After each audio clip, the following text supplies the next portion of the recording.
My name is Cindy. I'm sitting at my kitchen table, the silence thick around me, as I stare at my phone. The last call I received was from my sister, Lily, her voice shrill with anger and confusion. It all started when I froze my credit card account, putting an end to the unauthorized charges that had drained my savings. I've always been the responsible one in my family. I live in Seattle, a city full of life and opportunities. I work as a data analyst at a tech startup, and the job pays well. I've always been good with numbers, and I like having a structured life. I bought a small apartment last year, a cozy place with a view of the city skyline. It's not much, but it's mine, and I worked hard to make it a home. My parents, Mark and Sarah, are hard-working people. Mark is a mechanic, and Sarah is a nurse. They've always believed in family above all else, but sometimes, that belief has come at a cost to me. My younger sister, Lily, is 21. She's beautiful and charming, but also incredibly impulsive. She's always starting new projects and then dropping them halfway through. She's had multiple jobs, but none of them have lasted more than a few months. Over the years, I've always been the one to step in and help. When Lily got into trouble with her car payments, I co-signed the loan. When she couldn't pay her rent in college, I sent her the money. I told myself I was being a good sister, that I could afford it. I had a good credit score, and I always paid my bills on time. I even had a savings account for emergencies that I never touched. But lately, I've been feeling tired. It's not physical or financial exhaustion, it's a weight I can't quite put my finger on. Mark always says, Cindy will know what to do, and Sarah would text me, hate to ask this, but. Lily would send me selfies from fancy parties and concerts, captioned living my best life, and I never asked where the money came from. Maybe I didn't want to know. One Tuesday morning, I woke up to my usual routine. I made a cup of coffee and sat down to check my banking app while my toast cooled. I thought I knew what I'd find, but I was wrong. The app took longer than usual to load. Maybe it was the signal, or maybe my fingers were trembling without me realizing it. At first, the charges were normal, a subscription to a streaming service, groceries from the weekend, a small donation to a friend's fundraiser. But then, I saw it. One line after another, flights, luxury hotels, expensive restaurants. The total was $75,000. I set my coffee down too quickly and spilled some on my wrist, but I didn't even notice. I couldn't take my eyes off the screen. I refreshed the app, hoping it was a mistake, but it wasn't. It was a whole itinerary of a luxury vacation in Europe, Paris, Rome, Santorini. First-class flights, 5-star hotels, and spa packages. I sat there in shock. I'd never spent that much money in my life. That amount was more than my yearly take-home pay after taxes, more than the cost of my car, and more than what I'd saved over years of careful planning. I scanned the charges for any signs of a mistake, but it was all in my name, all on my card, and all recent. Then, a memory came back to me. A few weeks ago, Lily was at my apartment, scrolling through Instagram. She said, I just want to get away, like eat gelato in Rome and have an amazing European adventure. I half listened at the time, but now, my stomach dropped. I didn't call the bank right away. Instead, I called my dad, Mark. He picked up on the third ring, sounding as if it was just a normal Sunday check-in. Dad, I said, my voice tight, did you use my credit card recently? There was a pause. Not long, but long enough, he said, as if it was nothing.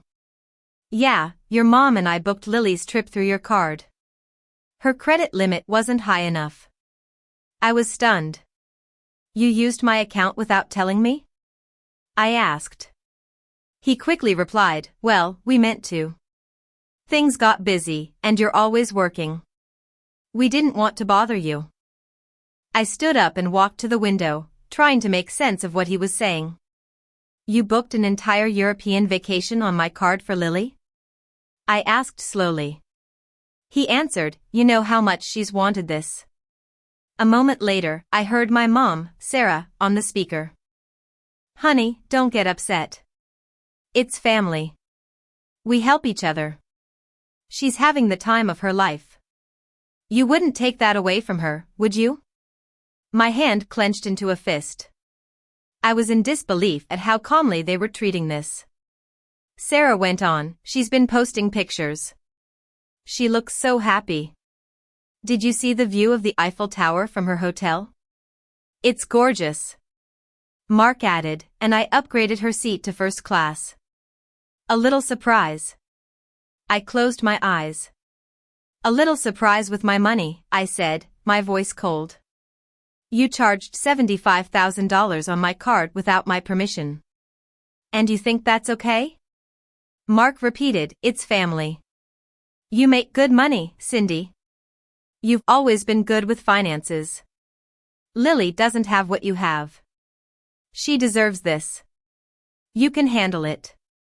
That phrase, you can handle it, it was like a weight on my shoulders. It had always been my job to handle everything, even when it meant sacrificing my own needs. I didn't yell or argue. I just hung up. Just then, I got an Instagram notification. It was a new photo from Lily. She was standing on a beautiful terrace in Santorini, with blue domes behind her, a cocktail in her hand, and a carefree smile on her face. The caption read, "Thanks, sis. Living my best life in paradise." I stared at the screen. She knew it was me who paid for the trip. She wasn't ashamed, she was flaunting it. I scrolled back to our last conversation. A few weeks ago, she'd stopped by and said she was planning something big. When I asked what, she just laughed and said, "You'll see." I remembered another time, a month ago, when she asked if I could lend her some money for a trip. I told her I couldn't because I had bills to pay. She shrugged and said she'd figure it out. And she did, with the help of my parents and without my consent.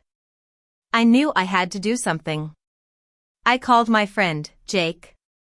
He's always been calm and level-headed. When he answered, I told him everything, the charges, the conversation with my parents, and Lily's Instagram post. Jake listened quietly. When I finished, he said, "Cindy, that's not just wrong. That's fraud. It's theft, unauthorized charges, and misuse of credit. And it's your family, which makes it even worse." I sat down on the stairs, my legs feeling weak. "They think I'll cover it," I whispered. He asked, "Will you?" I thought of Lily's smile in the photo, her assumption that this trip was hers to enjoy. "No," I said, "not this time." Jake then asked, "What do you want to do?" I looked out the window. The sun was starting to set, and my apartment was quiet. "I want them to feel it. I want them to face what they did," I said. He replied, "Then freeze it. Report the charges. Let the bank investigate." I nodded, even though he couldn't see me. "Mid-trip?" I asked. "Especially mid-trip," he said. The idea of doing this mid-trip echoed in my mind. I pictured Lily at a fancy restaurant in Santorini, reaching for the card, and the payment being declined. Maybe for once, she'd have to think about who was really paying for her lifestyle. "I'll do it," I said. Jake opened his laptop and walked me through the process. We called the bank together. I explained the situation, using words I never thought I'd say. My parents used my credit card without permission to fund a trip for my sister. I did not authorize the charges. Yes, I would like to report it as fraud. The woman on the line was shocked. She asked questions, verified my identity, and then, with one keystroke, the account was frozen. No more charges, no more withdrawals. I thanked the agent and hung up. My hand was shaking, but it wasn't from fear. It was a mix of relief and grief. Jake looked at me and asked, "You okay?" I nodded. "It's weird." Saying it out loud made it real. He said gently, "It was always real. You just stopped making excuses for it." The next hour passed in silence. I didn't rush to check my phone. I knew the calls were coming, but for the first time in a long time, I let myself feel the weight I'd been carrying. Sure enough, the first call came sooner than I expected. It was a video call from Lily. She looked angry, her hair pulled back in a bun, and behind her was a luxurious hotel room. "Lily," she said sharply, "what did you do? My card isn't working." Mom and Dad said it was the one for the trip. I tried to pay for lunch, and it declined. The hotel is saying I need to settle the bill before checkout. I asked, "Your card?" She paused. "The one Mom and Dad gave me for the flights and bookings." I nodded slowly. "Right. That card." She narrowed her eyes. "Did you do something?" I kept my voice even. "Why would I?" "Because Mom said you were upset about the charges," she replied. "Upset?" I echoed. "Lily, they charged $75,000 to my card, my personal account, without asking." She rolled her eyes. "Oh my God, it's just money. You make good money. Don't be so dramatic." I almost laughed. "It's not just money. It's mine. I earned it. I saved it. And none of you asked." She looked away for a moment, then asked, "Well, what am I supposed to do?" "I'm in Greece." I said, "That's for you, Mom, and Dad to figure out." And I ended the call. Minutes later, my phone rang again. It was my mom, Sarah. "Cindy," she snapped, "what have you done?" "Lily's stranded. She can't access anything. The hotel is demanding payment." I calmly replied, "I froze the account." My dad, Mark, cut in on the speaker. "How could you do this?" I said, "She's in another country with $75,000 of my money." Sarah cried, "It's family. You don't do this to family." I took a deep breath. "No, you don't steal from family either." Mark's voice grew louder. "You ungrateful brat. After everything we've done for you." I said, "You committed fraud. The bank is investigating." That shut them up. Mark said, "You wouldn't," but his voice had lost its edge. I replied, "Try me," and hung up. The fallout didn't stop there. By the next afternoon, I started getting calls from relatives I hadn't heard from in months. My aunt, my cousin in New York, and even my mom's friend from church. My parents had been doing damage control, painting me as ungrateful and overreacting. I didn't answer most of the calls, but when my Aunt Lucy called, I picked up. She sounded hesitant at first, then soft. "Honey, is it true? They used your card?" I didn't sugarcoat it. "Yes," I said, $75,000 without asking for Lily's trip. There was a long silence.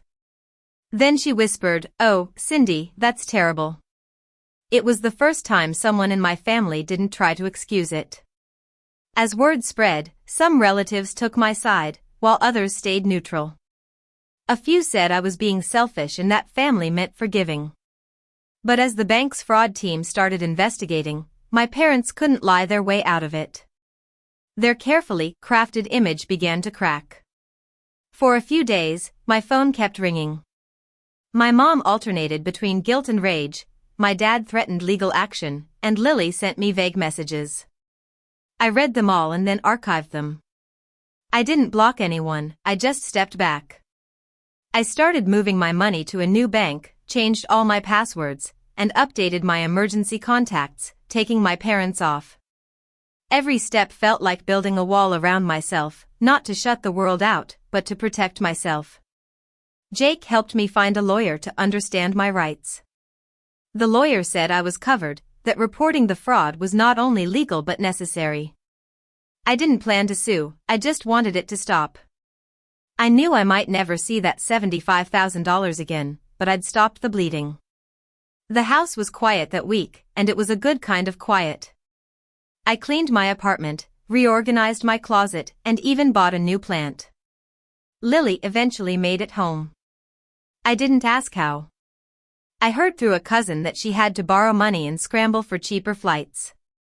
She cried at the airport when she couldn't get into the lounge. I didn't feel joy hearing that. I just felt done. I didn't need an apology or the money back. I needed the silence, the stillness, and the absence of expectations. For so long, being the responsible one meant saying yes to everything, but I've learned that true responsibility means knowing when to say no, even to family, to preserve my own worth. My peace began where their entitlement ended.